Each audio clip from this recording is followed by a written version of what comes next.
Hello everyone, आज हम जानेंगे कि बाइबल मुक़द्दस को 2 पार्ट्स में क्यों डिवाइड किया गया। हम सब जानते हैं कि बाइबल मुक़द्दस में 66 बुक्स पाई जाती हैं और उन 66 बुक्स को 2 पार्ट्स में डिवाइड किया गया है, पुराना अहदनामा और नया अहदनामा।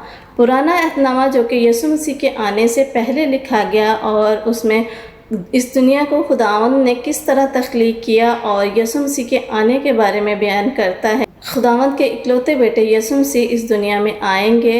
और नया अहदनामा जो कि यीशु मसीह के आने के बाद बयान किया गया, और उसमें अगर हम गहराई में जाएं तो नए अहदनामा की पहली 5 किताबों में यीशु मसीह की पैदाइश, यीशु मसीह के मौज़ात, यीशु मसीह की मुनादी और यीशु मसीह के मसलूब होने के बारे में बयान किया गया है। और लास्ट में खतूत और मुकाशफा की किताब में यीशु मसीह फिर इस दुनिया में आएंगे, इस बारे में बयान किया गया है।